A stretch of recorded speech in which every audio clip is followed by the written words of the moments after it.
Então, quero dar, obviamente, aqui boa tarde a todos que estão a participar e a assistir à apresentação deste livro. Quero também agradecer ao Jaime Quezada, ao autor deste livro, e também à iniciativa de nos juntar e, sobretudo, pelo lado simbólico que tem para mim, por ser uma mulher do Norte, do Porto. Eu sei que este seria um evento que iria, se estivéssemos noutras circunstâncias, estaríamos ao vivo no Porto, e eu lá estaria com muito gosto.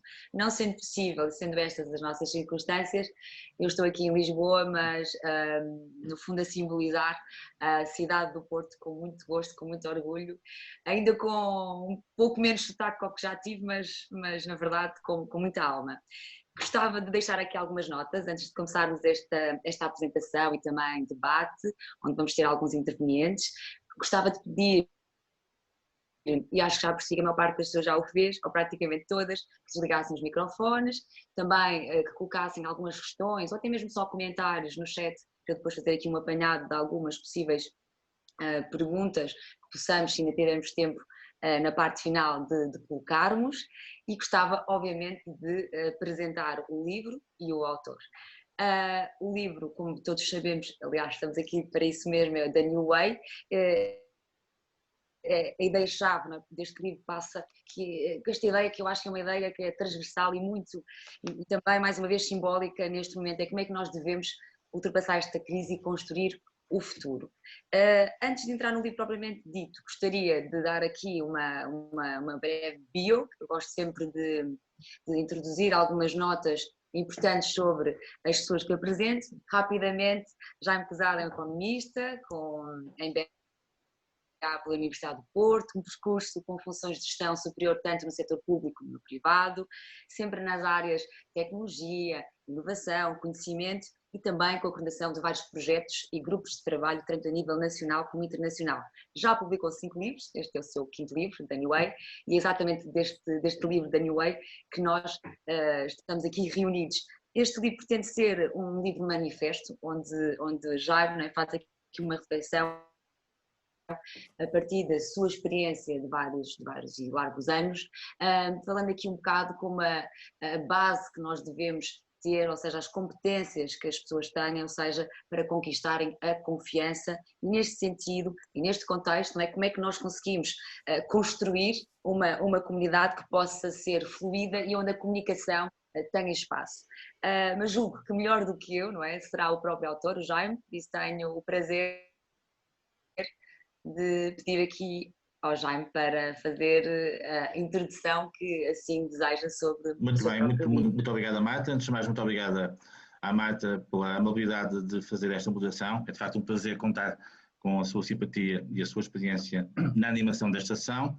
Agradecer ao Miguel Pires Maduro também a disponibilidade que teve para podermos mais uma vez presentear com uma oração de sapiência, que normalmente costuma fazer, sobre os tempos que vivemos e a mensagem que eu procuro transmitir. Nós teremos também aqui 2 comentários de 2 pessoas especiais que eu escolhi para a seguir a intervenção do Miguel, dar-nos aqui a sua nota, portanto, a Aida Chamissa, agradeço também, que é uma pessoa muito ligada aos temas dos recursos humanos e do coaching, e o José Manuel Dias da Fonseca, que é um homem também do Norte, mas que não deixará também de nos trazer aqui a sua visão sobre a gestão. Eu, ao publicar este manifesto no início deste ano, tinha como objetivo tentar sintetizar de uma forma simples, desculpe a redundância, mas é mesmo isso, aquilo que é a minha visão de como é que vão ser os próximos. Nós vivemos, de facto, tempos difíceis, tempos complexos, a pandemia veio, obviamente, acelerar isso, e a minha preocupação com os muitos anos que tenho de experiência do ponto de vista de inovação, tecnologia e também em toda a área do conhecimento, foi de tentar trazer aqui algumas mensagens simples e diretas, citando até alguns casos práticos que eu refiro no manifesto, de alguns projetos que acompanhei e de algumas empresas por onde passei, de que, de facto, nós vivemos um tempo absolutamente crítico, não só em termos internacionais, mas sobretudo aqui no nosso país, relativamente àquilo que é a necessidade de fazer da competência das pessoas e competência das instituições, das organizações, a principal base de tentar dar confiança à sociedade. Ou seja, eu cito vários autores no manifesto, penso que o Miguel Pires Maduro também, não sei se na intervenção dele fará, mas pronto, eu conheço muitos deles, mas alguns dos autores que eu cito, por exemplo, o Daniel Inararati, que é um pensador que eu sei que o Miguel também admira muito, com quem tem muito contacto, que é um pensador espanhol, que publicou um livro muito célebre há uns anos, que foi o Novo Espaço Público. Ele acaba de publicar precisamente um novo livro também, a Democracia, e ele fala muito sobre esta ideia de o que é que deve ser a participação individual no espaço público e o que é que deve ser a capacidade que as pessoas têm de, através da sua participação, através da sua associação, darem precisamente à sociedade uma base maior de confiança e de competência. E a mensagem que eu procuro transmitir é mesmo esta, ou seja, é fundamental, nos tempos que correm, e a pandemia veio isto, nas nossas instituições, sejam elas públicas ou privadas, sejam elas empresas ou universidades, conseguirmos construir um capital de confiança à volta daquilo que fazemos. E a pandemia veio tornar isto absolutamente crítico. Nós vivemos um tempo de incerteza, um tempo de complexidade, onde muitas pessoas ficaram perdidas de um momento para o outro, sem cenários de resposta a esta crise, e vai ser necessariamente esta proatividade, esta capacidade de afirmação que vai ser absolutamente fundamental para que isto aconteça. Portanto, o que eu hoje pretendo nesta sessão, que era para ser uma sessão presencial, eu tive a sorte de, em Lisboa, ter feito uma sessão presencial, alguns presentes tiveram a oportunidade de estar lá, mas hoje aqui com o recurso aos meios digitais vamos discutir dentro do tempo que temos disponível, de facto, estas ideias. Agradecia que fossem pondo os vossos comentários, como disse muito bem a Marta, e as vossas questões no chat, para depois, a seguir, no final, termos um período de debate. Marta, muito obrigada e podemos então seguir. Muito bem. Vou agora apresentar, no fundo, a próxima intervenção, que será a pessoa que vai estar aqui durante uns bons 20 minutos a explicar bem mais e explorar aqui o tema deste livro. É obviamente uma pessoa que todos conhecem, mas nunca é demais também apresentar as pessoas como elas merecem e falar um pouco dos percursos. Muitas vezes há coisas que não nos lembramos, há coisas que nem sabíamos e eu acho que é sempre interessante haver esta partilha, esta troca quando apresentamos alguém. Miguel Poiás Maduro é um reconhecido professor, é também especialista em vários domínios ligados à ciência política, ao direito e também em relações internacionais e tem desempenhado ao longo dos anos funções públicas de relevo internacional e nacional. Essa parte julgo que todos nós sabemos. E depois de uma bela experiência em Florença, no Instituto de Estudos Europeus, está de volta a Lisboa para cumprir a sua função de docente e também intervenção global em inúmeros projetos e fóruns de caráter global, por isso neste momento passo a palavra exatamente a Miguel Poiás Maduro. Muito obrigado, Marta, e muito obrigado ao Jaime Quezado pelo convite para participar nesta sessão, falar um bocadinho do livro ou do manifesto apresentado e ligar esse manifesto com a situação e o contexto que enfrentamos hoje. Penso que, muito provavelmente, quando o Jaime Quezado escreveu esse manifesto, que no fundo apresenta uma estratégia de mudança e de sucesso assente em 5 pilares: competência, cooperação, comunicação, convergência e comunidade, que provavelmente ele não esperava que uma pandemia viesse, num certo sentido, testar até que ponto é que esses eixos são realmente os eixos fundamentais para o sucesso, mas também em que medida é que não poderia vir quer a amplificar a importância desses eixos, quer a introduzir questões novas como relevantes para o sucesso. E o que pretendo fazer aqui, de forma relativamente breve, é precisamente relacionar esses diferentes eixos, valores, o que quisermos chamar, com o impacto da pandemia, em que medida é que a pandemia pode sinalizar relativamente a alguns deles a sua maior ou menor importância, em medida é que pode alterar a sua compreensão e em medida até é que pode valorizar ainda mais esses eixos. Começo pela competência. Um dos aspectos que temos vindo a assistir nos últimos anos, nas últimas décadas, é na realidade uma desvalorização da competência. Enquanto, curiosamente, do ponto de vista tecnocrático, do ponto de vista da estrutura das organizações, do ponto de vista das empresas, do ponto de vista de gestão de recursos humanos, há uma cada vez maior linguagem de valorização da competência e isso tem também frisado muito a importância da meritocracia, um valor muito estranho à cultura portuguesa em muitos aspectos, mas que tem vindo a ser frisado.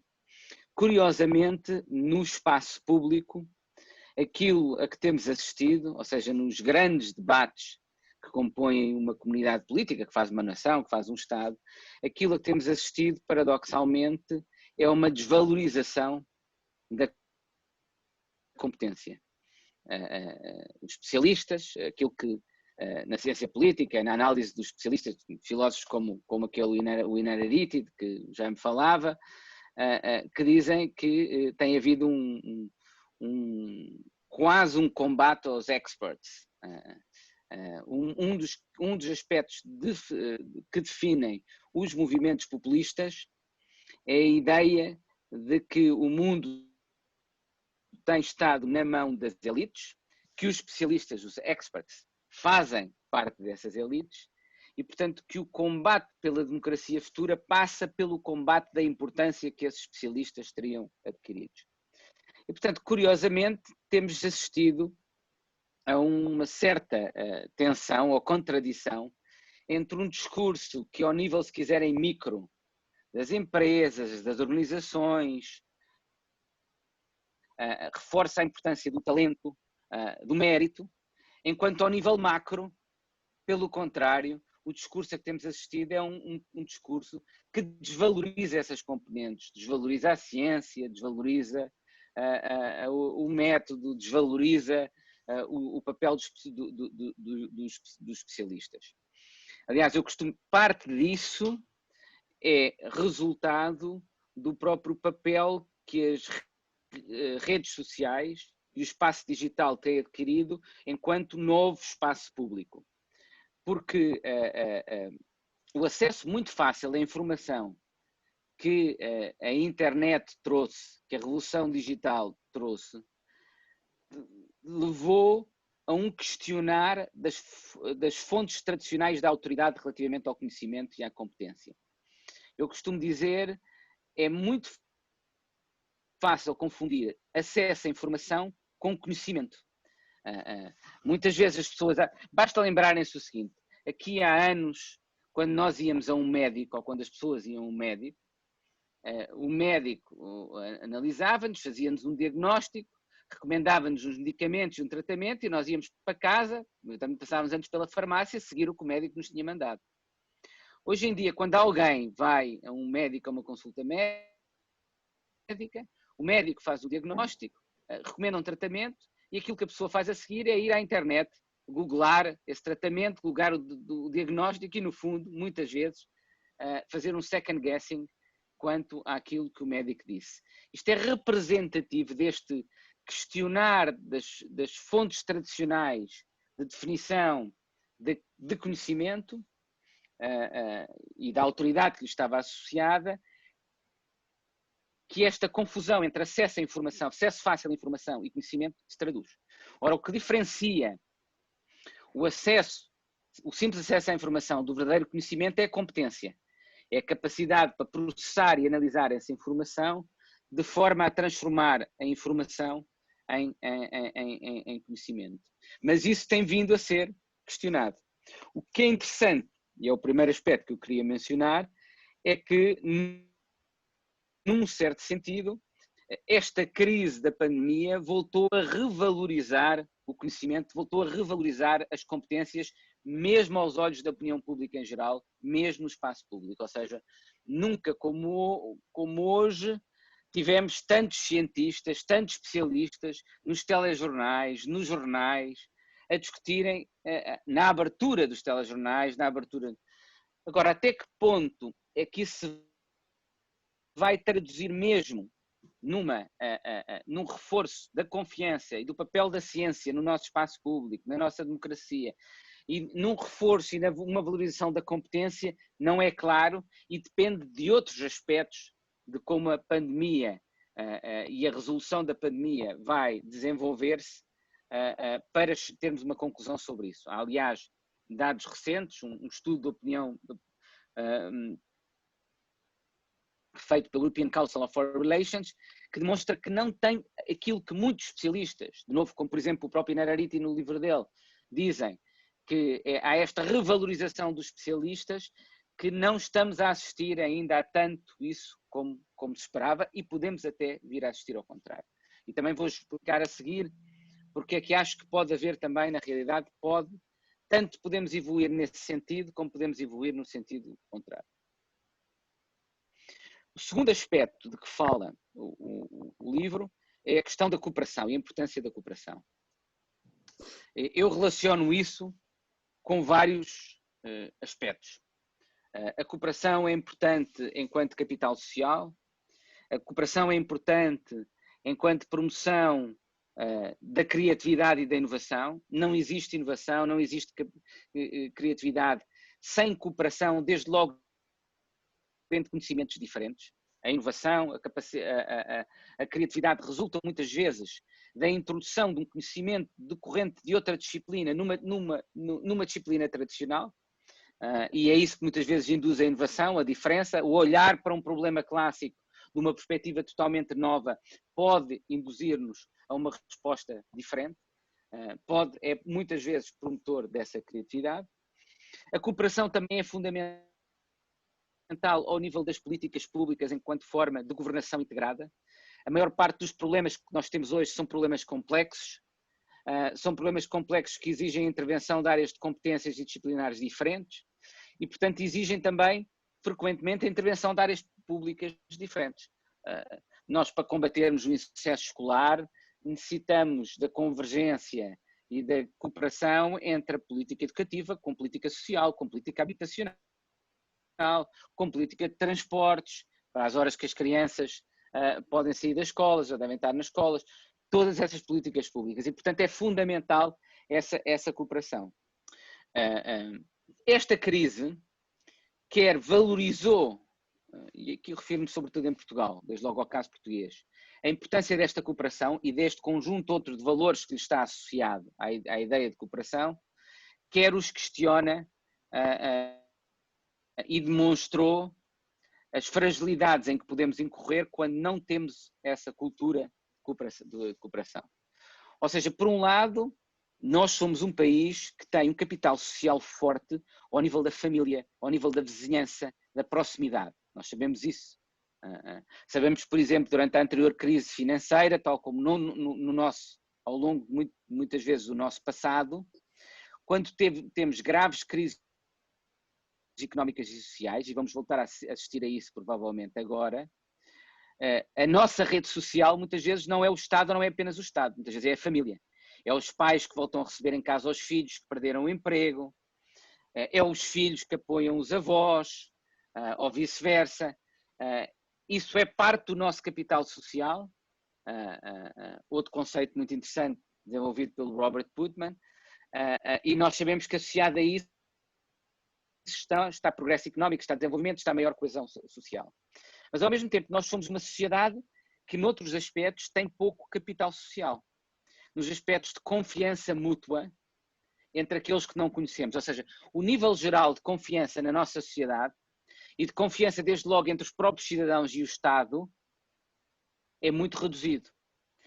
E isso dificulta imensos problemas. Por exemplo, os problemas do funcionamento do nosso sistema de justiça, os problemas de incumprimento contratual, os problemas de atrasos em pagamentos, os problemas do sistema fiscal, estão todos associados a graus de desconfiança enorme que existem na nossa sociedade e entre os cidadãos e o Estado. E nós vimos de novo exemplos disso na forma como esta pandemia foi abordada entre nós. Ou seja, nós temos países como a Suíça, em que os apoios às empresas chegam 24 horas depois, porque são as empresas que se autocertificam que cumprem os critérios desses apoios. As empresas vão online, pedem o apoio, preenchem um questionário e o Estado presume que aquilo que a empresa diz é verdade e com base nisso faz o pagamento. E depois a seguir é que há controles aleatórios em que se alguém é apanhado, em Portugal o princípio de funcionamento da nossa administração pública é um princípio de desconfiança, não é um princípio de cooperação com o cidadão. E, portanto, é isso que leva a que nós tenhamos sempre de fazer prova de tudo antes de o Estado nos poder receber ou pagar algo. Portanto, nós tivemos também aqui uma demonstração deste problema. Esta crise expôs de novo a nu, e eu temo vai continuar a expor ao longo da crise económica e social que se vai seguir a esta crise pandémica e que já está a ocorrer neste momento, as fragilidades decorrentes de um país em que a relação entre o Estado e o cidadão não é uma relação de cooperação, mas é uma relação de desconfiança. Portanto, este é o segundo aspecto que afeta, lá está, esta ideia de cooperação. O terceiro aspecto é a comunicação. O livro também fala e enfatiza a importância da comunicação. Ora, a gestão desta crise da pandemia é um exemplo muito bom dos problemas de comunicação e dos erros e problemas que resultam da dificuldade de comunicar e, desde logo, da dificuldade de comunicar as políticas públicas aos cidadãos. Eu acho que os problemas, por exemplo, que nós temos neste momento em Portugal, ao nível da pandemia, com de novo um aumento dos casos, embora nos 2 últimos dias um pouco menos, esperemos que se consolide uma tendência de redução novamente, mas eu acho que estes problemas resultam, e que não são apenas portugueses, e que assistimos noutros países, praticamente em todos os outros países, embora mais recentemente Portugal seja um dos casos piores, resultam muito da dificuldade de comunicar aos cidadãos aquilo que se pretende enquanto comportamento deles no contexto desta pandemia. E como os Estados não conseguem comunicar de forma eficaz regras comportamentais aos cidadãos, a única forma eficaz que até agora existiu de gestão da crise pandémica foi quando o Estado impôs a obrigação de ficarem todos em casa. Se pensarem nisso, foi a única forma. Tudo o resto não foi eficaz. Porquê? Um dos aspectos, inconsistência da comunicação. Era que não devíamos fazer muitos testes e depois era que passou a ser que tínhamos de fazer muitos testes. Era que as máscaras não eram boas e até poderiam ser contraproducentes, é que agora temos de usar as máscaras.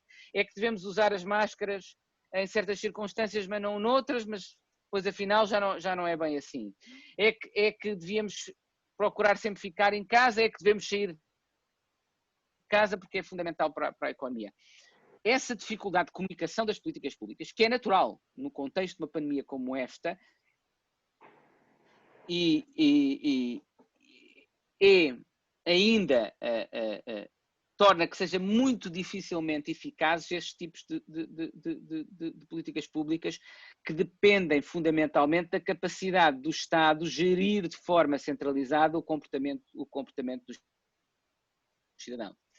Se calhar nós temos de pensar numa lógica, como dizia um autor americano, Richard Epstein, simple rules for a complex world. Ou seja, se calhar deveríamos ter indicadores muito mais simples, regras muito mais simples. Se vocês repararem, eu fui ver algumas das regras para ir à praia. Eu penso que ninguém estará a cumprir com as regras que foram anunciadas para a reabertura das praias, como as praias deviam funcionar e tudo isso, quer dizer, é completamente impossível. As pessoas vão para a praia e pronto, é o que está a ocorrer.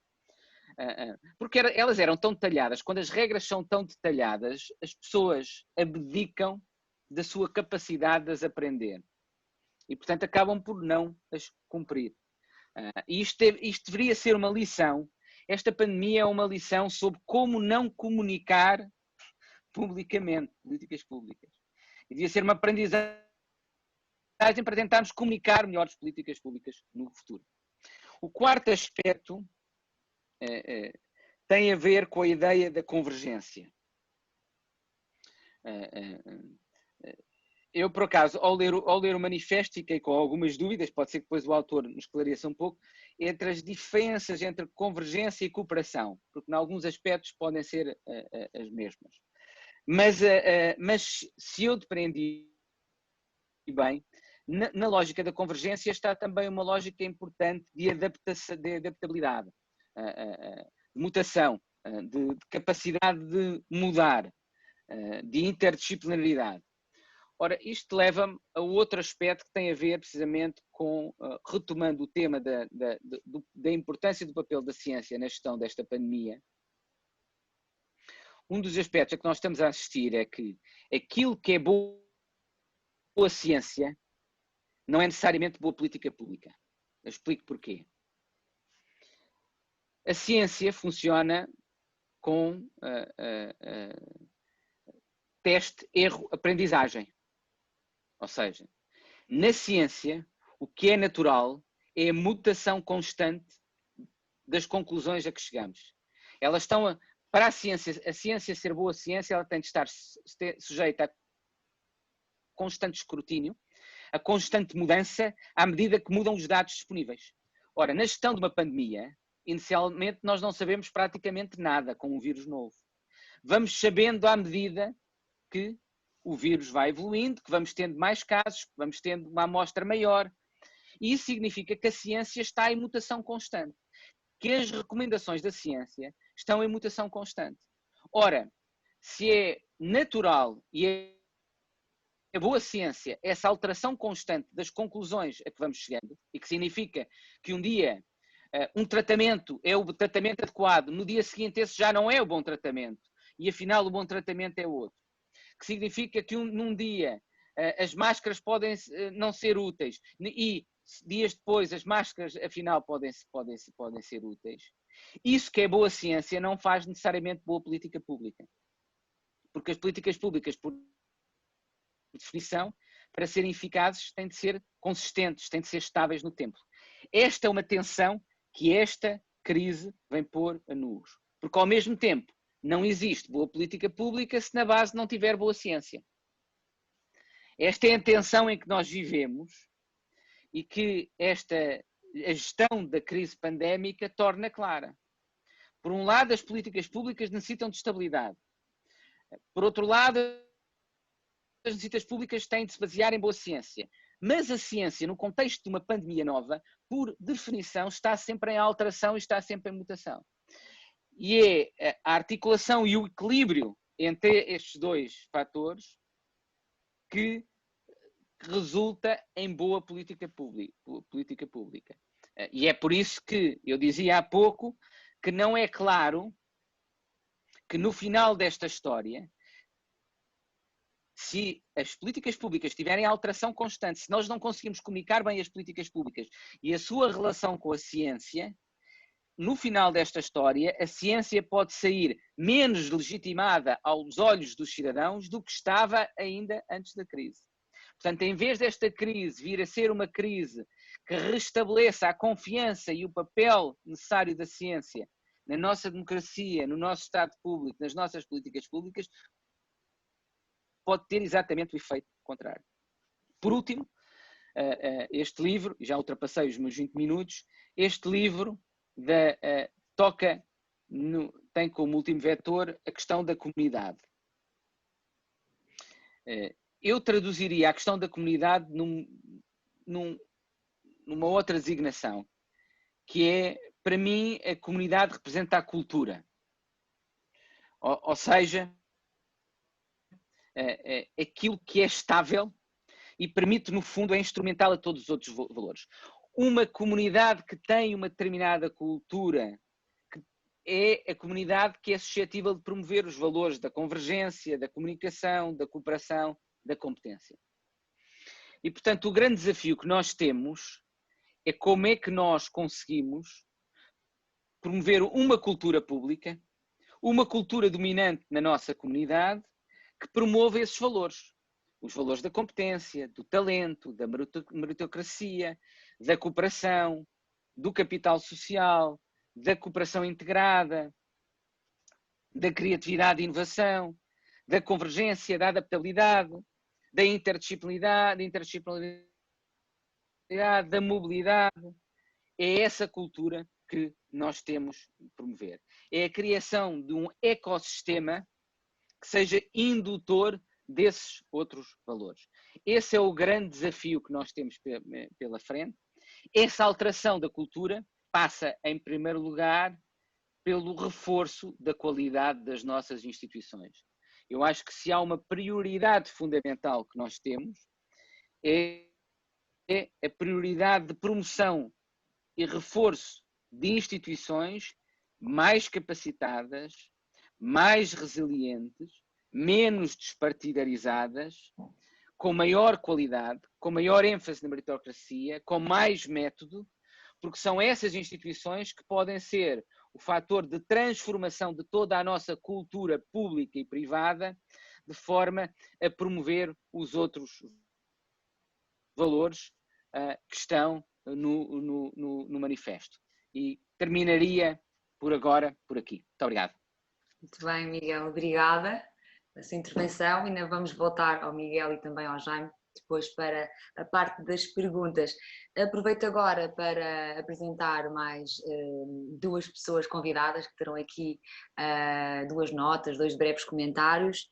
Então, primeiramente, vamos ter a Aida Chainissa, especialista em coaching e gestão de talentos, e depois iremos ouvir o José Manuel Dias da Fonseca, um gestor empresarial de referência. Neste momento, peço à Aida, espero que me esteja a ouvir, deve estar com certeza. Olá, Aida, tudo bem? Olá, boa tarde. Para então fazer aqui o seu comentário acerca deste livro que hoje estamos todos de olhos postos nele. Muito obrigada, Jaime, pelo convite.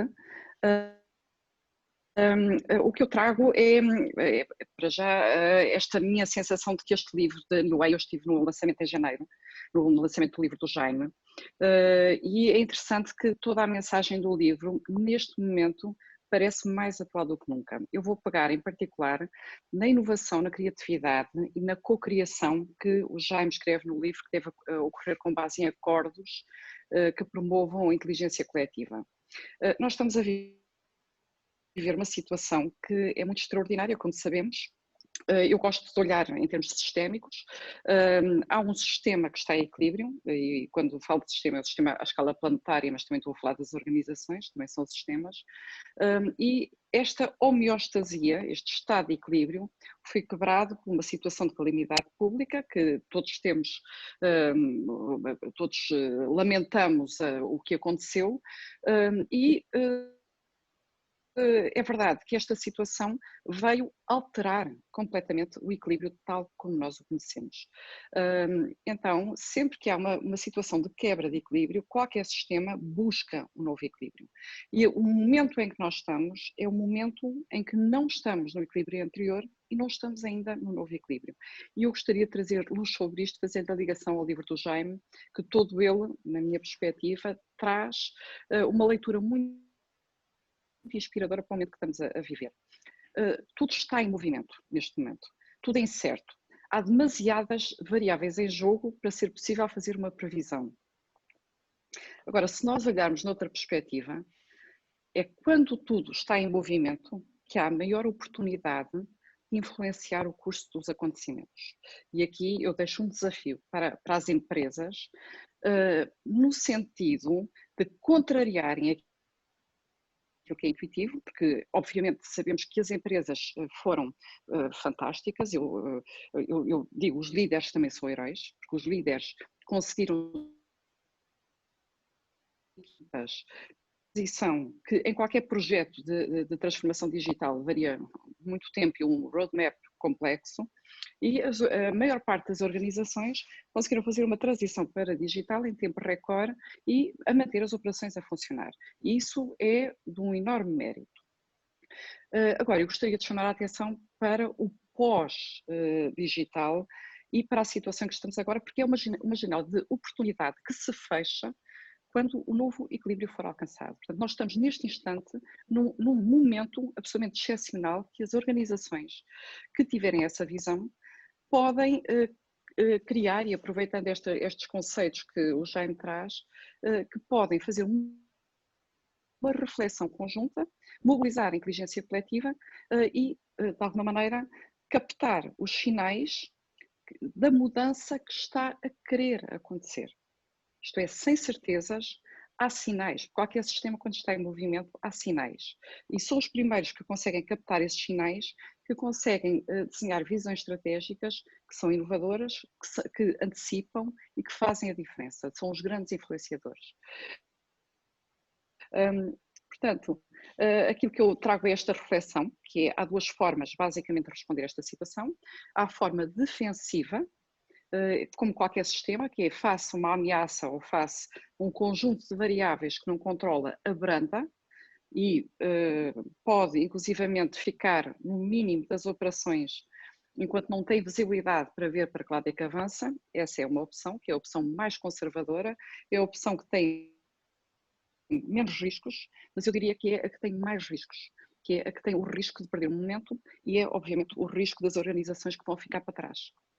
Aquilo que eu desafio é a posição criativa, que é aquela que o Jaime defende também neste livro da New Way, no sentido em que os líderes se possam organizar em fóruns que refletem sobre o momento atual, em que são co-criadas condições e os tais acordos de que o Jaime falava, que criam a segurança psicológica e que criam as condições para que os líderes todos da organização sejam convidados a pensar, sejam convidados a trocar impressões sobre os sinais que estão a notar, que estão a ver emergir, que possam ser exploratórios nas ideias inovadoras daquilo que vai ser necessário e aquilo que vai servir no futuro e aquilo que serão as necessidades que hoje não existiam e que futuramente os consumidores e os clientes vão ter, mas tudo isto associado a um propósito que os conecte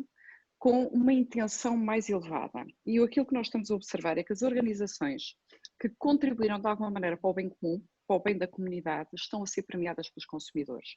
E isto eu penso que é uma tendência que se vai manter muito forte e que, sobretudo, é uma tendência que eu espero que inspire as empresas de uma forma geral. Esta questão do propósito é uma questão que está na ordem do dia nos últimos anos, em que as organizações, os líderes, são desafiados a conseguir identificar qual é o propósito mais elevado que estão a servir, para além de gerarem resultados e de gerarem receitas. E é aqui que eu acredito que é aqui que está a chave para as organizações poderem fazer um alinhamento das inteligências que têm dentro dos vários níveis de liderança, em reflexão, em fóruns que podem ser facilitados internamente e organizados internamente, ou que podem recorrer a agentes externos que fazem a facilitação desse movimento, e com esta visão sistémica e esta inteligência coletiva, serem criadores do futuro. E é nesse sentido que eu agora gostaria de citar a frase que o Jaime cita no livro, de Peter Drucker, que diz: a melhor forma de antecipar o futuro é criá-lo.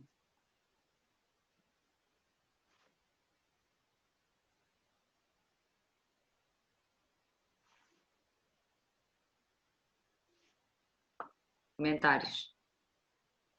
Espero que me estejam a ouvir. Agora sim peço ao José Manuel para fazer os seus comentários. Obrigado a todos, boa tarde. Eu acho que o título do livro do Jaime é muito interessante, porque reflete muito o que é a humanidade. A humanidade anda sempre à procura da New Way, não é? Portanto, as nossas New Ways, estamos sempre a criá-las, às vezes ao longo de séculos, ao longo de décadas, e muitas vezes no core da New Way estão muitas coisas que já fazíamos antes. E quando falamos de cooperação, quando falamos de inovação, são conceitos que na última década foram muito presentes e se calhar no século também. O que eu acho aqui muito importante, e acho que se calhar é muito importante este livro ter sido sucedido pela pandemia, porque agora é que a New Way é muito importante, não é? Portanto, não é tanto a questão, o desafio da década, como era originalmente um pouco no livro. O Jaime começa, há bem uma nova década, estamos a começar uma nova década, temos que pensar uma New Way, mas caiu-lhe uma pandemia em cima e, portanto, agora a questão da New Way é mesmo uma questão. Não é? E eu acho que o grande desafio é pensar que eu olho para a pandemia e depois irei um bocadinho às empresas, mas eu olho para a pandemia quase como uma espécie de mão invisível que provocou uma crise absolutamente estrutural e radical, como sendo a única forma da humanidade, das sociedades, pensarem outra vez sobre si próprias. Não estavam a conseguir fazê-lo, do meu ponto de vista, estavam a viver um mundo de excesso permanente em tudo, O Miguel falou de uma coisa muito interessante, que é a questão da comunicação. É muito difícil hoje comunicar, porque é um excesso de comunicação de tal ordem e um excesso de escrutínio online, instantâneo, permanente.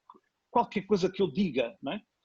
Se calhar não era isto que eu queria dizer, eu já não posso corrigir 15 segundos depois, porque já está o mundo todo a comentar, e de forma totalmente diferente. Portanto, é realmente muito difícil. Só realmente no laboratório que eu posso ter essa prática do teste, do erro e depois da confirmação, porque no espaço público eu realmente não posso, porque eu não tenho um segundo para respirar. Mas foi o excesso em tudo, o excesso nas viagens, o excesso no consumo. Eu gosto muito de olhar para Veneza sem ninguém. A Veneza, 15 dias depois da pandemia, era algo extraordinário. E eu imagino a Veneza como um ser humano. Devia estar feliz, quer dizer, tranquilo, limpo, a respirar ar puro, finalmente. Não é? Porque é uma cidade que tem 60 mil pessoas e estão para 2 milhões ou 3 milhões todos os dias, uma coisa qualquer. E, portanto, há aqui um excesso muito grande que uma mão invisível, digamos, da pandemia nos vai obrigar a refletir mesmo que não temos outro remédio. E, portanto, aqui a ideia da New Way acho que é uma ideia muito feliz porque, de facto, eu acho que o back to the old way é realmente impossível e é, às vezes, dramático ver muita declaração do voltar ao normal, voltar ao anteriormente, e quando é que o PIB vai ser igual ao... Quer dizer, é outra coisa, é outra coisa. Isso também nas empresas, e portanto a pandemia vejo como, de certa forma, com um brutal acelerador de muita coisa que estava a ser germinada. Vamos imaginar, por exemplo, que hoje discutimos muito no âmbito das empresas, obviamente este mix de presença física, presença à distância, home working, office work, etc. Mas são estas experiências que estamos agora a implementar e a testar e a ver como é que poderá funcionar, já estávamos em muitas empresas a testá-las antes, não é? Se calhar por outras razões, mas isto vai ser um trigger bastante importante. Eu lembro-me que na minha empresa no Brasil, em São Paulo, tem 300 pessoas em São Paulo, num escritório no centro, nós começámos a testar experiências de home working, por uma razão muito simples, porque as pessoas perdem 2 horas para chegar ao escritório. E, portanto, isto é um problema de qualidade de vida, é um problema de saturação de transportes, é um problema de sustentabilidade, mas, de facto, poder estar 2 dias, digamos, sem perder 4 horas em viagem, é algo de maravilhoso para muita gente. Tenho amigos em Londres, que aqui é um pouco diferente, que trabalham em empresas financeiras, ganham muito bem, ingleses, mas para terem uma casa onde podem ter um jardim e os filhos podem brincar, têm que viver num sítio em que apanham um carro para a estação de comboio, depois apanham um comboio para Londres, depois chegam a Londres, apanham um metro para o escritório. E, portanto, demoram 2 horas a chegar ao escritório e depois explodem no fim de semana. Portanto, há aqui uma tensão entre os 5 dias da semana e os 2 dias de fim de semana que são brutais. E, portanto, eram coisas que já começávamos isto tem muitos problemas também de urbanismo, etc., mas que vai ter um impacto muito grande nas empresas, que é como é que nós dois nos vamos relacionar e como é que vamos também introduzir formas de viver melhor, não é? Formas de viver melhor. Eu acho que a pandemia trouxe um debate terrível, que é uma equação, não sei se tem solução, mas que nos obrigou muito a enfrentar um dilema muito importante, que é o debate entre economia e vida. Ponto final. Okay? O Paul Krugman escreveu um dos editoriais deles do New York Times há 15 dias ou 3 semanas, um pouco a propósito da grande discussão nos Estados Unidos, um pouco trampónica, não é? Digamos, da urgência do business, do regresso ao business face, digamos, a políticas mais defensivas do ponto de vista sanitário. Ele dizia uma coisa com piada, que era este equilíbrio é um equilíbrio terrível, não é? E, portanto, mas não nos podemos esquecer que, no essencial, a economia é uma coisa que existe para proteger a vida. Ele até dava alguns exemplos com muita piada, que era, nós hoje estamos a estudar alguns investimentos porque isso põe em causa a economia, não é? Investimentos, digamos, de protetores da sociedade. Mas quando nós fazemos autoestradas, boa parte do investimento é para as pessoas não morrerem. Quer dizer, é mecanismo de proteção para evitar acidentes, porque isso também e esta discussão entre o Jacques Attali acaba de publicar um livro, recebi hoje, mas acho que recebeu há 2 ou 3 dias, que é um pouco a economia da vida, quer dizer, ou seja, hoje a questão da vida está um pouco outra vez no centro do que isso faz-nos pensar para que é que serve a economia e para que é que serve uma empresa. E eu acho que aqui queria introduzir aqui uma questão que é uma questão que é muito importante, que é a questão do tempo na nossa vida, não é? E a pandemia também provoca um pouco essa reflexão sobre o tempo. Nós vivíamos num mundo em que o tempo era o instantâneo e, se me permitem, em permanente aceleração. Quer dizer, o instantâneo já não era suficiente. Não é? Isto tem reflexos a muitos níveis, não é? Portanto, também tem muitos reflexos, obviamente, na comunicação. A comunicação instantânea é uma comunicação que depois não existe, não é? O excesso de comunicação é outro problema, que é nós já quase não conseguimos ver LinkedIn, porque é tanto upload que o excesso gera o seu contrário, sempre. Mas a questão do tempo, que é algo que há muito tempo se vinha a refletir, a questão do tempo longo e do tempo curto, hoje o tempo curto, ou o tempo mínimo, ou o tempo zero, é absolutamente dominante. E a pandemia fez parar o mundo, não é? Quer dizer, a sensação das primeiras semanas da pandemia é que o mundo parou. A gente ia à janela e não via um carro, não via uma pessoa, né? Portanto, parou totalmente. Isso é importante. Se pensarmos nas empresas, por exemplo,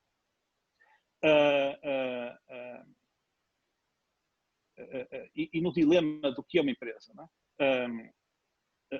Nos anos 90, um grande gestor francês, Michel Albert, publicou um livro muito interessante chamado Capitalismo contra Capitalismo. Capitalismo contra Capitalismo. Em que ele falava de 2 capitalismos, não é? O capitalismo alemão-japonês, okay? E o capitalismo americano-anglo-saxónico. Em que a empresa há uma empresa que é uma empresa da comunidade, da sociedade, digamos, que está envolvida com a cidade, está envolvida com o país, e há a empresa que está envolvida com o acionista. E, portanto, que é uma empresa mais em que a prioridade é o dividendo, etc. Isto é uma grande discussão, que deve ter muito impacto no corporate governance, nas diferentes modalidades de corporate governance, etc. Nós hoje estamos a discutir isso outra vez, não é? Que é o voltar à questão do tempo do ponto de vista do escrutínio do que é uma empresa. E, portanto, a empresa familiar versus a empresa de private equity versus a empresa cotada em bolsa. Em que o tempo, quando eu sou gestor e, portanto, quando eu tenho que gerir, e tenho, enfim, fui de bordos de empresas nestas diferentes situações, eu tenho que gerir para o resultado do mês, do dia 30 de julho agora, começou o dia 1, é muito diferente quando eu tenho que gerir para os próximos 2 anos. Não é? Totalmente diferente. E, portanto, o José Fernando Pinto dos Santos, numa aula que deu há uns 5 ou 6 anos no Palácio da Bolsa, no Porto, ele dizia uma coisa com muita piada, que é um fenómeno que na altura era novo, há uns 10 anos, ou era relativamente novo, hoje é muito dominante, que é, por exemplo, a questão dos private equities. Portanto, as empresas que são hoje controladas por private equities são empresas que são geridas por gestores, são gestores que controlam gestores, não é? Portanto, tem que acabar os empreendedores e os donos, não é? E esta história de acabar os donos significa que acabar os patrões, quase, os proprietários, o tempo também acabou. Portanto, o tempo hoje é o tempo do mês, é o tempo do trimestre, e isso põe problemas que o Jaime desafia, os problemas da qualidade, os problemas da convergência, porque tem um efeito de tal maneira acelerador que põe em causa políticas, digamos, do que é de facto a qualidade de uma empresa.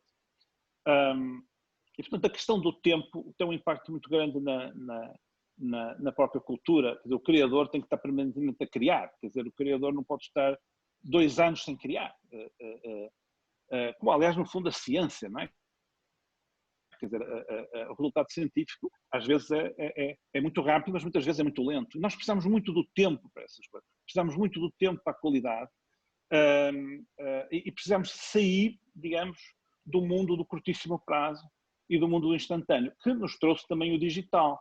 E aquela dificuldade, que eu estou totalmente de acordo com o Miguel Pérez Maduro, sobre a questão da comunicação, que não é só para uma entidade pública, é uma comunicação mesmo dentro de uma empresa, porque de facto eu não tenho nunca recuo, seja o que for que eu diga, eu sou escrutinado em todo o mundo ao fim de 10 segundos, e portanto tudo que eu disser a seguir já não tem valor nenhum em relação ao que eu disse antes, e portanto o que significa, e como nós não somos todos competentes a comunicar, infelizmente, ou felizmente, não sei, somos o que somos, isto põe problemas muito, muito complicados, mas o facto da pandemia, de certa forma, ter parado o mundo à força, porque sem ser à força isso era realmente impossível, vai nos obrigar também a pensar muito outra vez na questão do tempo e valorizar outra vez o tempo. Nós precisamos de um tempo novo, acho que isso é muito importante. Tem muito a ver também com isto de expertise. Eu estou totalmente de acordo com o que o Miguel Pérez Maduro disse no início. Há um livro muito célebre, acho que foi traduzido recentemente em português, que é The Death of Expertise, quer dizer, é a morte do conhecimento, que eu acho que tem muito a ver com, obviamente, com as redes sociais. O Humberto Eco dizia que as redes sociais são a liberdade de expressão do imbecil, não é? Portanto, o imbecil que, apesar de tudo, tinha alguma vergonha, algum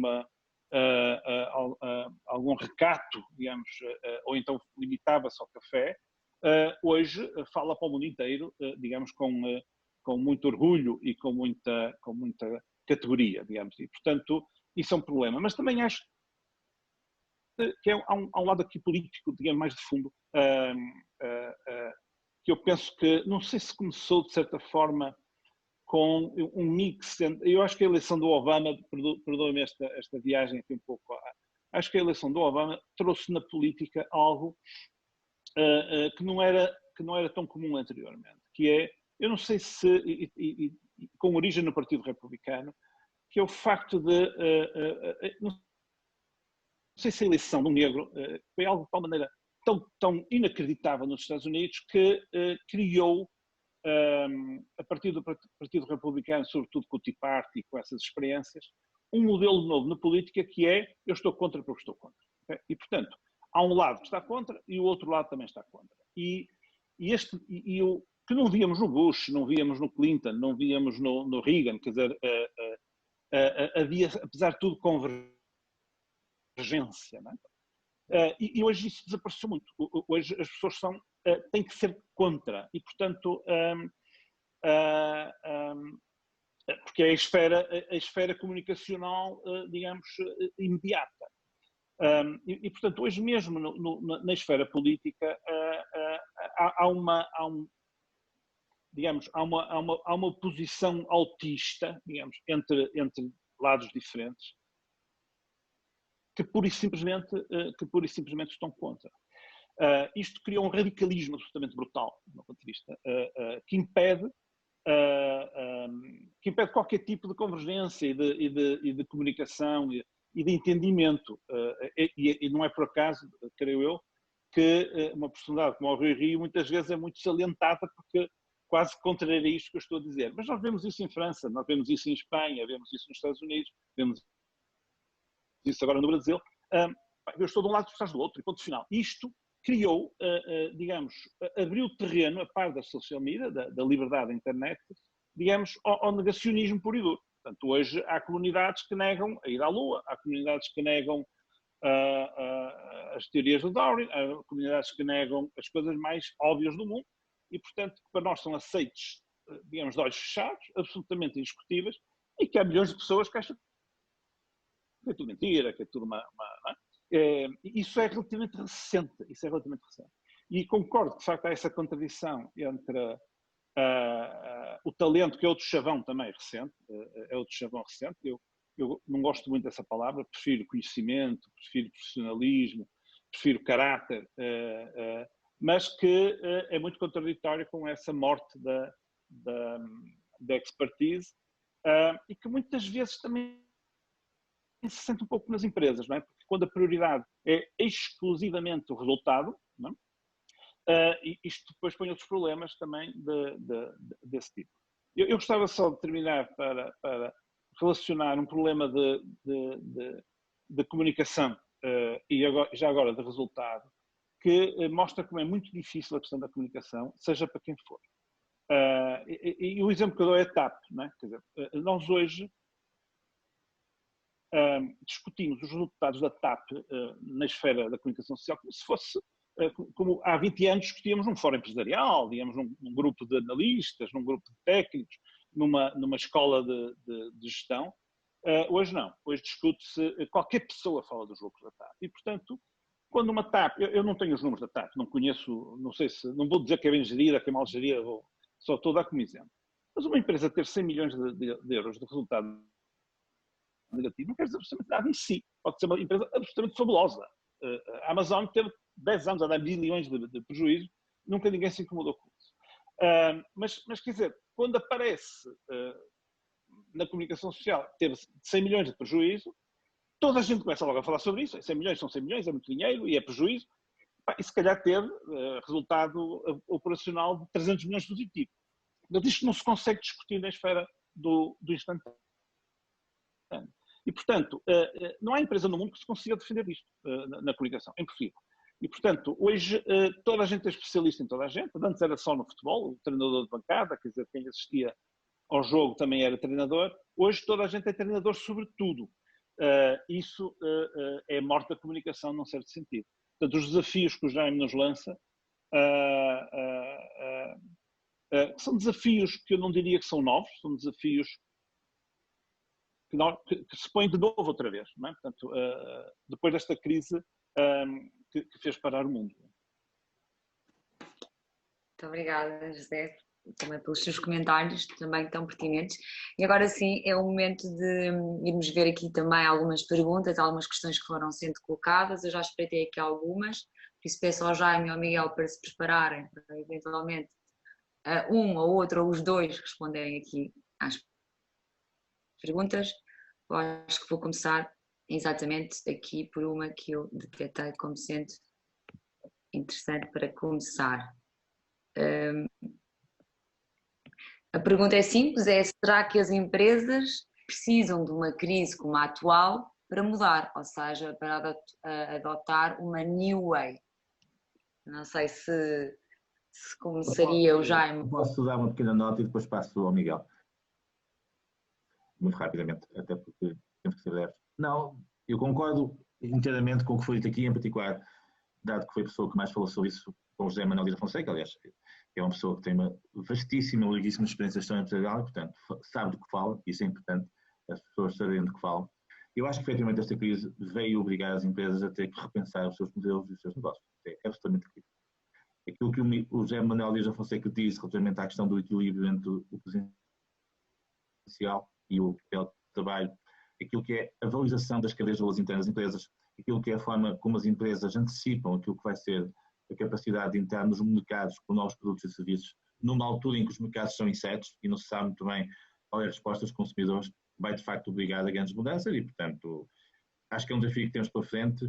Todos nós que estamos muito ligados ao mundo da economia e da gestão e que temos participado em muitos seminários, muitas conferências e muitas sessões deste género, temos perfeitamente a noção de que o que era verdade antes deixou de ser verdade e, portanto, temos aqui um desafio pegar. Mas o Miguel talvez possa também dar aqui um contributo do ponto de vista mais conceptual. Bem, eu vou repetir um clichê, que é a única certeza que eu tenho neste caso é não ter certeza nenhuma. Acho que ainda é cedo para nós avaliarmos claramente o que é que da pandemia vai resultar em alterações estruturais e o que é que vai acabar por ser meramente conjuntural. Sinceramente, acho que é cedo. Seguramente que há aqui algo de novo. Aliás, eu ontem terminei o manuscrito de um livro que eu escrevi com um colega de Yale, a seguir ao verão, mais um sobre a pandemia, chama-se Democracy in Times of Pandemic.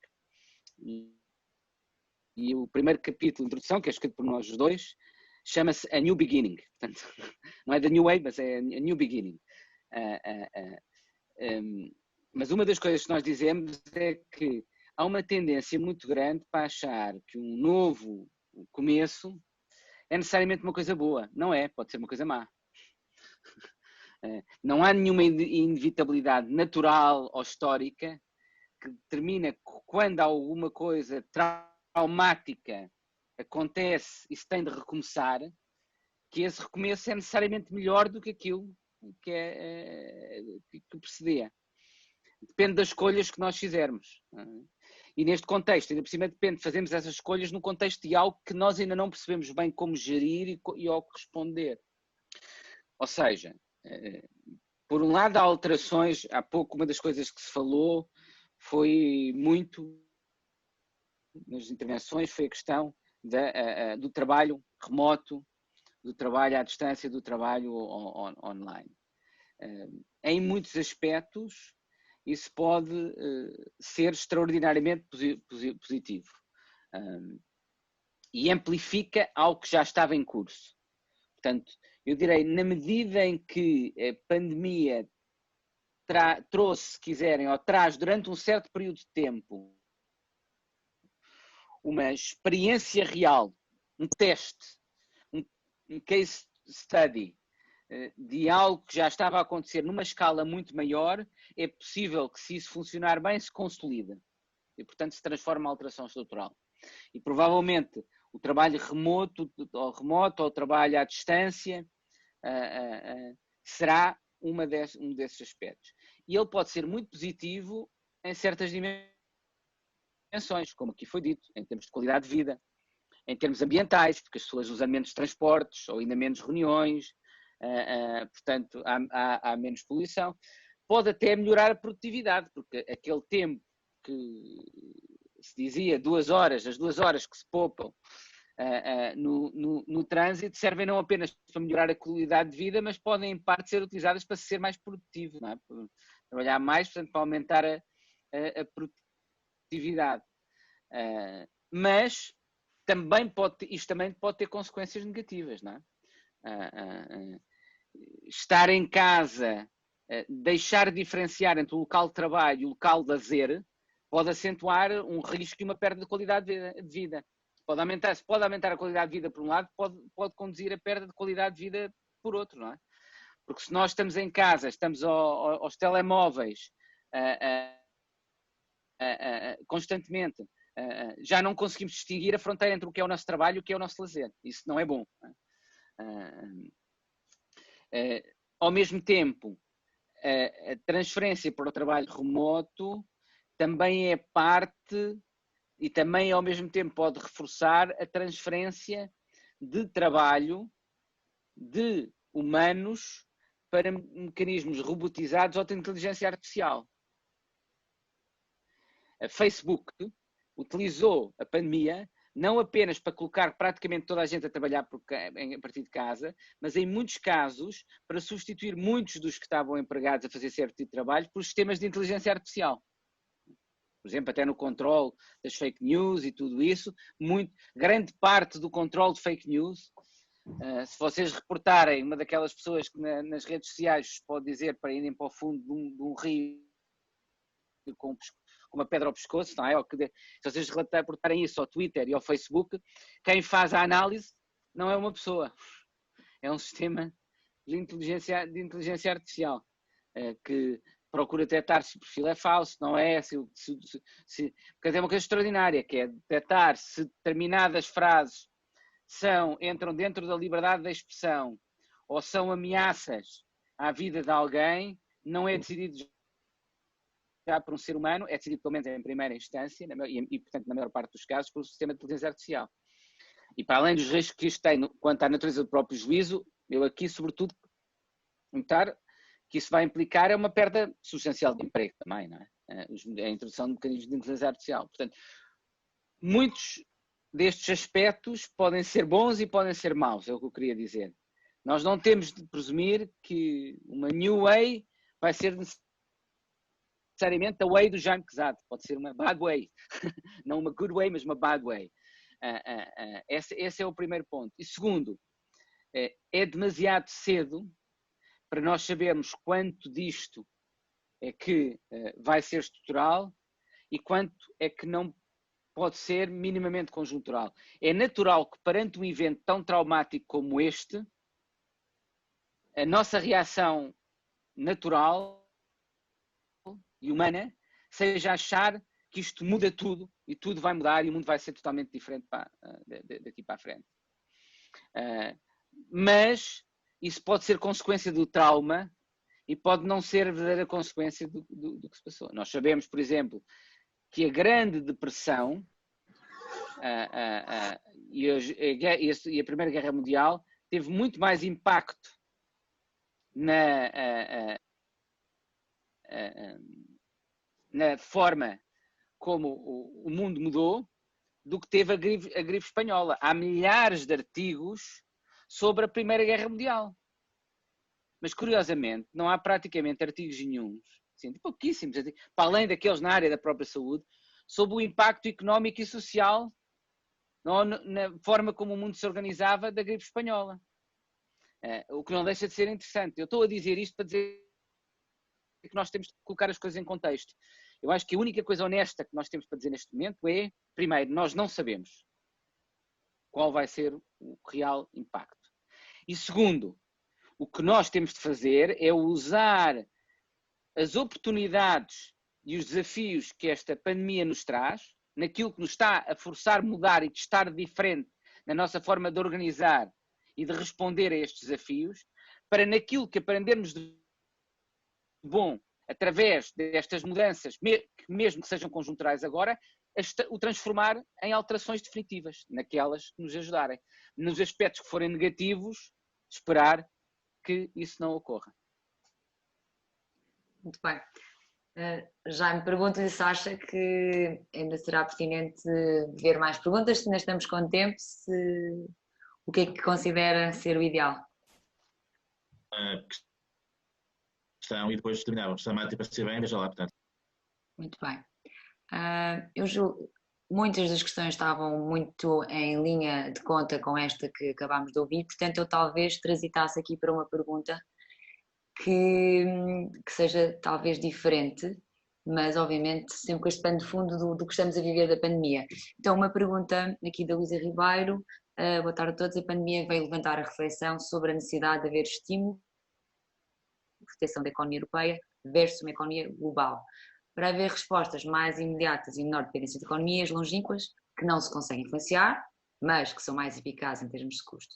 Será expectável, a pergunta então é esta, que se passe da reflexão a repercussões de ordem prática ou medidas proteccionistas na Europa, como houve em outras geografias, como por exemplo o Japão?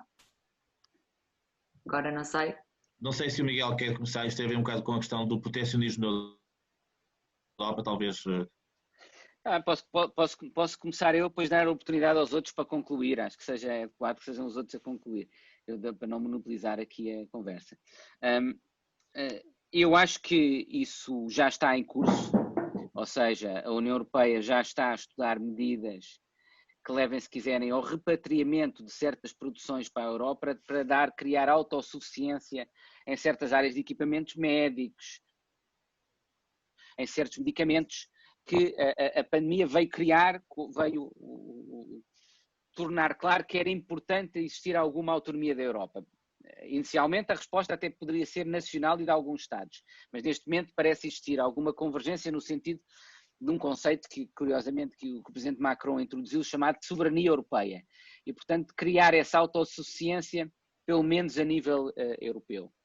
Associada a isso, a tensão geopolítica que a pandemia está a promover vai levar também a outro tipo de medidas proteccionistas. Aliás, isso já estava em curso porque a própria administração norte-americana regressou a uma política muito mais protecionista e muito mais contenciosa e muito menos focada nas instituições multilaterais. E, portanto, a Europa também está a ponderar isso, por exemplo, ao nível da adoção de legislação que imponha o controle, tal como alguns Estados europeus já adotaram os próprios, mas que só aplicável a terceiros Estados fora da União Europeia, sobre investimento externo em determinados setores. E, portanto, quer de uma forma, quer de outra, é natural que se assistam a medidas desse género. Eu vejo com alguma cautela movimentos nesse sentido. Por um lado, porque eu acho que o grau de desintegração, digamos, da economia global é limitado devido a que as pessoas muitas vezes pensam a economia global em termos de que nós produzimos isto, os outros produzem aquilo, só que se esquecem que aquilo que nós produzimos muitas vezes tem como componentes de imensos outros países. Portanto, as cadeias de produção hoje em dia é que são verdadeiramente globais. Um carro produzido pela Auto Europa tem componentes portugueses e devem vir de imensas partes do mundo inteiro. Praticamente não há nada que é produzido em Portugal que não tem componentes produzidos noutros pontos do globo. E o mesmo com os outros Estados. E, portanto, a possibilidade e, ao contrário, os custos de tentar limitar isso seriam avassaladores para a nossa economia e acho, incluindo para a nossa economia nacional e economia europeia, acho que rapidamente nós descobriríamos isso. Em segundo lugar, é sempre muito arriscado esses mecanismos de controle, porque eles introduzem muitas vezes um grau de discricionariedade política que gera riscos de captura do processo político muito grandes. Quando nós pomos um governo a poder decidir o que é bom ou mau investimento de uma forma discricionária, esse juízo é um juízo político que facilmente pode ser capturado por preferências partidárias, por proximidade ao poder. E, portanto, eu acho que qualquer passo nesse sentido, eu não estou a dizer que não devam existir, em alguns aspectos, um aumento da autossuficiência europeia, mas acho que isso é sempre muito arriscado quando isso se faz, e faz de uma forma absoluta e de uma forma muito abrupta, porque leva à adoção de mecanismos que depois têm esses riscos de captura grande. Por outro lado, também só dizer, e para concluir, que parte desses processos já estavam a ocorrer. O repatriamento da economia, da produção de certas atividades económicas já estavam a ocorrer. Porquê? Porque a robotização da economia, da produção e a introdução também de sistemas artificiais nesse contexto, hoje em dia permitiu que aquilo que era o fator que levava mais frequentemente à deslocalização para outros países, que era os custos da mão de obra, se tornassem menos relevantes em termos de decisões de deslocalização. Porque como hoje em dia, infelizmente, de uma forma negativa para o emprego desse ponto de vista, porque como hoje em dia há imensa produção que antigamente era profundamente intensa do ponto de vista do trabalho, da mão de obra, hoje em dia é feita de forma robotizada. E sendo feita de forma robotizada, pode continuar a ser feita no país da propriedade intelectual da produção, porque o impacto nos custos já é irrelevante desse ponto de vista. Portanto, há aí uma dimensão que vai apenas ser acentuada, mas que não é apenas produto disso, é produto da própria alteração da forma como a produção estava a ocorrer já. Muito Marta, bem. Eu gostava de dar uma nota sobre isto.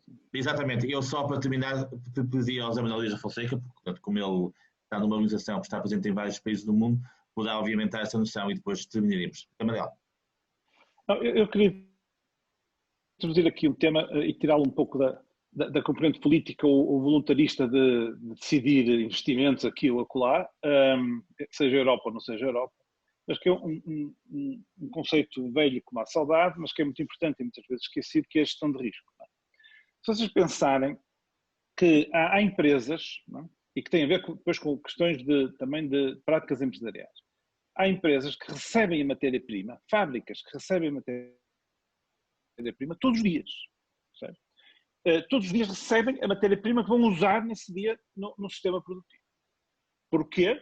Que é o just-in-time, portanto, grandes teorias foram desenvolvidas ao longo das últimas décadas, que é a lógica do tudo que é custo tem que ser vendido. E, portanto, se eu recebo todos os dias é porque eu não quero ter estoque. Portanto, o zero estoque é uma teoria de gestão que foi muito desenvolvida e que é muito eficiente do ponto de vista de custo. Mas foi um problema de risco gravíssimo. Quando houve o tsunami no Japão, ou quando houve a minha profissão é essa, é a gestão de risco. E, portanto, quando houve as inundações, por exemplo, na Tailândia, em Bangkok, em que Bangkok esteve 300 km² inundados de água, não é? As cadeias de produção foram todas interrompidas, não foi por nenhuma pandemia, foi porque simplesmente as fábricas todas pararam. Não é? Isto é um problema de gestão de risco, que é o supply chain, aquilo que nós chamamos de supply chain, gravíssimo. Claro que, como foi limitado, há uma tendência para não se aprender. E é por isso que só mesmo com uma pandemia é que muitas vezes se aprende. Não é? Portanto, esta história do just in time e de eu fazer na China, porque se fizer no meu país isto vai-me custar menos 0,003, ok, isto é importante, mas eu depois também tenho consequências por isso.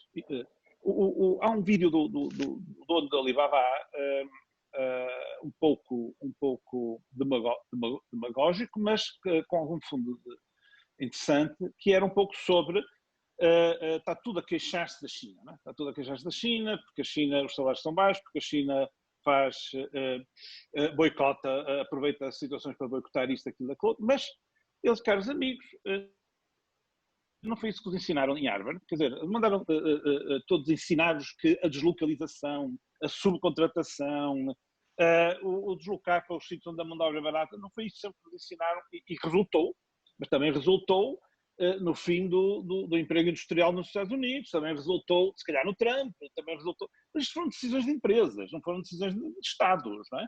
Foram decisões empresariais e foram também, de certa forma, o desenvolvimento de conceitos de gestão empresarial, das McKinsey e das BCGs deste mundo também têm vindo a desenvolver e que se calhar se adequam a certos períodos, mas que são postos à prova, contra a parede, num período como este. E, portanto, quando se fala nessa questão do encurtar as cadeias de produção e as cadeias de distribuição, primeiro vem à baila, obviamente, os medicamentos. É inacreditável que...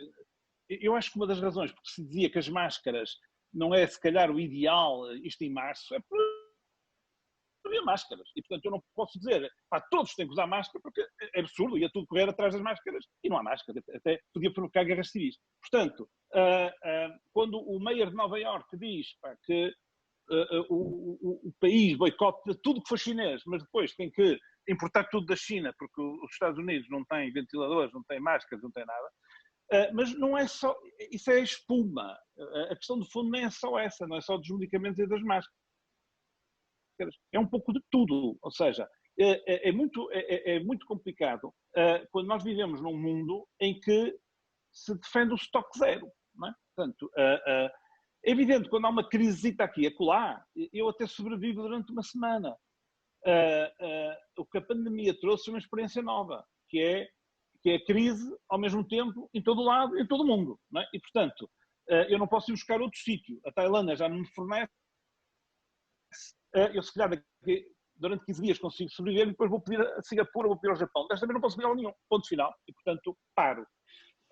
E esta questão do custo a todo custo, do custo a todo custo, ou seja, do lucro a todo custo, que é a contrapartida do custo a todo custo, tem que ser repensada também. E esta história das cadeias de produção tem a ver também com gestão de risco, não é só com soberania, não é só com questões políticas, nem só com o pavor do intervencionismo estatal. Tem a ver com outras coisas, que pode ter outro tipo de impactos, que é, do meu ponto de vista, a crise low cost. Não é? O low cost é algo que eu acho que provavelmente vai sofrer com a pandemia. Vai sofrer esta ideia de, eu quando tenho fim de semana livre, não vou para o Alentejo, vou para Amsterdã, vou para Veneza, vou para todo lado, menos para um sítio que eu possa meter num carrinho. Não é? E, portanto, tudo é barato, tudo o facto da Áustria introduzir um preço mínimo por viagem de avião. É um país liberal, quer dizer, não é a União Soviética, não é a Rússia. Não é? A Áustria introduziu um preço mínimo, nenhuma viagem de avião pode custar menos de 40 euros. Não é? Isto é estranho. Não é? A Câmara de Berlim decidiu, antes da pandemia, durante 5 anos um aumento de rendas. E isto é um país liberal, é um país, não estou a falar da Coreia do Norte. Portanto, porquê? Porque, de facto, o excesso era brutal. E, portanto, eu acho que o low cost também no trabalho, não é? Porque a grande discussão que vai aparecer outra vez é nós somos cidadãos ou somos consumidores? Esta Europa é a Europa dos 400 milhões de consumidores ou é a Europa de 400 milhões de cidadãos? Portanto, ou seja, eu falei do tempo hoje os shoppings já fecham. Algumas lojas fecham às 8 neste momento, não sei se é por causa da crise. Mas será que precisamos de ter os shoppings sempre das 10 à meia-noite? Será que precisamos sempre ter ao domingo? Porque para os consumidores terem as lojas abertas ao domingo, os cidadãos têm que estar a trabalhar ao domingo. Portanto, há aqui uma série de tendências que foram sempre evoluindo de forma exponencial ao longo do tempo. Se calhar hoje vão ter que ser pensadas. E essa questão das cadeias de produção é, antes de mais, uma questão de gestão de risco. A gestão de risco pode ser um país que não tem máscara, não tem medicamentos, não está a gerir o seu risco de soberania, ponto final. Mas pode ser gestão de risco empresarial. Uma empresa que todos os dias recebe um caminhão com a matéria-prima para a produção do dia, ou no dia anterior à noite, a vulnerabilidade é absolutamente brutal. E estes aspectos, tal como a pandemia, as pandemias, o Fórum de Davos, que se realiza todos os anos na Suíça, publica-se sempre um relatório sobre um survey sobre a percepção do risco global por todos os grandes líderes e CEOs do mundo. Não é? Todos os anos isso é publicado. O risco de uma pandemia, como um risco, obviamente, pouco provável, mas de imensa intensidade, teve-se sempre nos primeiros 15 riscos mais importantes que era percebidos por esses líderes. Teve consequência zero. Ninguém se preparou para isso. Mas então estavam lá. Não é? Uma discussão que houve muito logo a seguir foi sobre a questão dos seguros. Não é? Se os seguros cobrem as perdas de exploração, ou business interruption, por efeito da pandemia, e os seguros não cobrem, não têm essa cobertura. Mas eu lembro que em 2018 houve uma companhia, a Munich Re, que criou um seguro que cobria a pandemia. Não vendeu uma apólice, zero. Ou seja, e são as mesmas empresas que não compraram isso em 2018, não é? Que agora exigiam que isso estivesse coberto, ou que uma seguradora, porque, enfim, uma seguradora é um pouco sempre uma espécie de segurança social, tivesse que pagar só porque tem que pagar. Não é? E, portanto, são discussões novas, não é? São discussões novas, mas esse risco esteve sempre muito highlighted nesses surveys. Mas ninguém fez nada. Portanto, há aqui uma questão de gestão de risco. Num aspecto, a gestão de risco de Estado, digamos, de soberania, quer dizer, é uma vergonha um país não ter. Outro dia, há uma mulher francesa feminista da saúde do presidente Sarkozy, isso surgiu agora há muito pouco tempo numa reportagem do Le Monde, que é muito curioso, porque ela, quando foi a última crise de flu que tivemos na Europa, ela decidiu comprar um estoque gigantesco de máscaras, por exemplo, não é? para a França. Ela foi criticada por toda a gente, por gastar dinheiros públicos, por ser irresponsável. Ela não sabia o que é que ia acontecer. Ela pôs a hipótese daquilo ser grave e, portanto, abasteceu-se de máscaras como reserva estratégica do país. Não é só de petróleo, também era de máscaras. Foi totalmente criticada à esquerda e à direita por irresponsável e por dilipendiar os dinheiros públicos. Se alguma agora tivesse feito isso, era ao contrário. Portanto, há um lado de gestão de risco. E quando não se gera o risco, sofre-se com ele. Não é? E, portanto, quando eu recebo todos os dias a matéria-prima para a produção do meu dia seguinte, a minha vulnerabilidade é enorme, não é? Como devem imaginar. Muito bem. Muito obrigada, José Manuel, aqui a pontuar estas perguntas que foram feitas pelas pessoas que nos estão aqui a acompanhar. E agora sim, já vou passar no fundo, à pessoa também aqui convidada para encerrar esta sessão. Acha bem? Muito bem.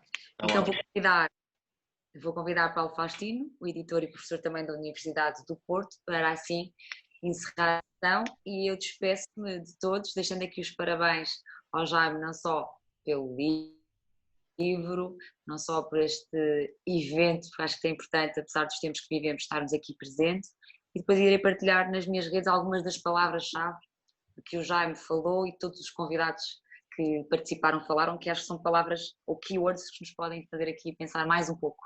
Muito obrigada a todos, e assim, Paulo Faustino, peço então que encerre esta sessão. Muito obrigada. Olá, muito boa tarde a todos. Antes de mais, agradeço naturalmente ao Jaime, amigo de longa data, e também, no fundo, desta vez é uma apresentação virtual, mas, enfim, não é, digamos, a primeira vez que o fazemos. Sobretudo sobre este livro já fizemos várias apresentações. Neste caso, não estamos numa sala presencial, estamos numa sala virtual da Universidade do Porto, à qual naturalmente também agradeço na qualidade de professor por estarmos a utilizar, obviamente, a conta da instituição, que nos permite estar este tempo todo, porque se fosse, como sabe, individual, caía aos 40 minutos.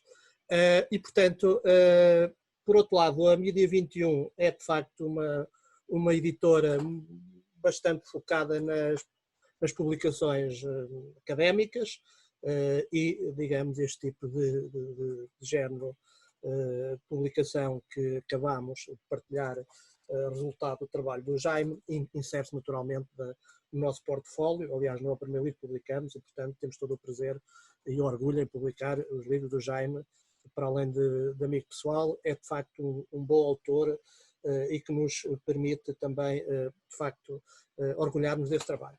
Eu, de facto, acho que efetivamente foram aqui esboçadas bastantes ideias muito, muito, muito fortes, e diria que até geralmente consensuais, e, portanto, vou destacar só 3 ou 4 ideias também para fazer um pequeno comentário sem me alongar muito, porque, de facto, foram ideias muito ricas e portanto, destaco aqui 2 ou 3, nomeadamente uma pelo Miguel Poiares Maduro, a quem também agradeço a participação naturalmente nesta, assim como a Marta, nesta sessão, para além do Jaime e dos outros, e obviamente dos participantes e também das pessoas que colocaram questões.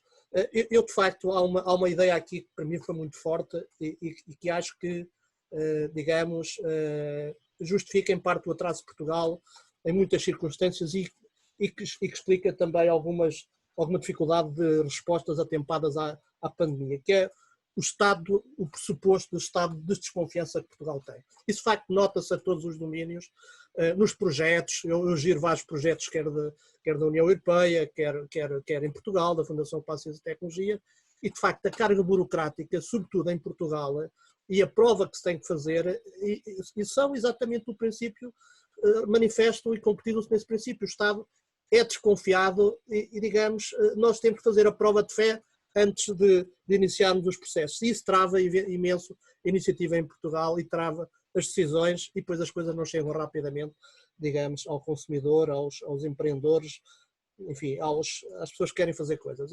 Eu acho que esse é, provavelmente, muitos problemas que temos são igualmente complexos, mas este é um problema que não se fala muito nele, mas esse princípio de desconfiança que a sociedade, que o Estado tem, é de facto para mim talvez o problema mais problemático que nós temos para resolver. Eu vou dar um exemplo tão simples quanto este. Eu, por exemplo, tenho um determinado orçamento para, digamos, um projeto para fazer viagens, missões internacionais, tenho que provar, obviamente, a viagem, isso tudo bem, depois tenho que levar os bilhetes de embarque, tenho que levar uma série de coisas.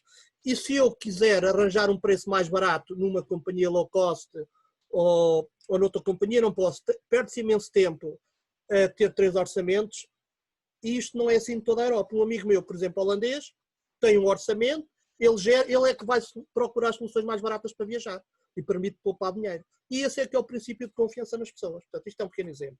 Portanto, eu acho que essa é uma ideia muito, muito importante e que, de facto, vale a pena nós, portugueses, e quem tem, obviamente, capacidade de alguma comunicação pública, existir nisto, porque isto mexe com todas as áreas da sociedade e bloqueia, de facto, esta sociedade, a sociedade portuguesa.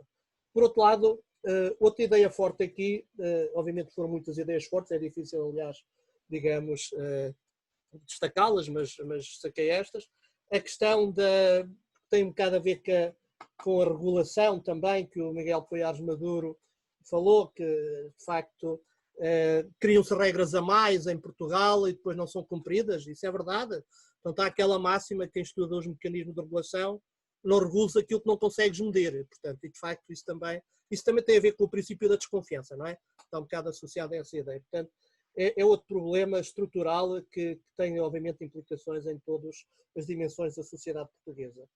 Também destacaria a questão da comunicação. De facto, a comunicação do governo, e aqui não queria centrar, obviamente, no governo, mas pronto, se quisermos, quer da Direção-Geral de Saúde, quer de alguns líderes sobre a pandemia, de facto concordo que não foi boa, independentemente de ser difícil de gerir, mas de facto foram dados sinais muito contraditórios, desde logo a questão das máscaras. Eu por acaso tinha acabado de chegar da China, que eu estava a dar aulas na China, estive lá em janeiro a dar aulas, e toda a gente na China usava a máscara, era uma coisa completamente mandatória, inclusivamente uma situação difícil, que é estar a dar aulas de máscara para os alunos de máscara, quer dizer, ainda por cima em inglês para chineses, quase ninguém entende nada, a comunicação já é difícil, então no contexto desse ainda era mais difícil. Mas tinha que ser.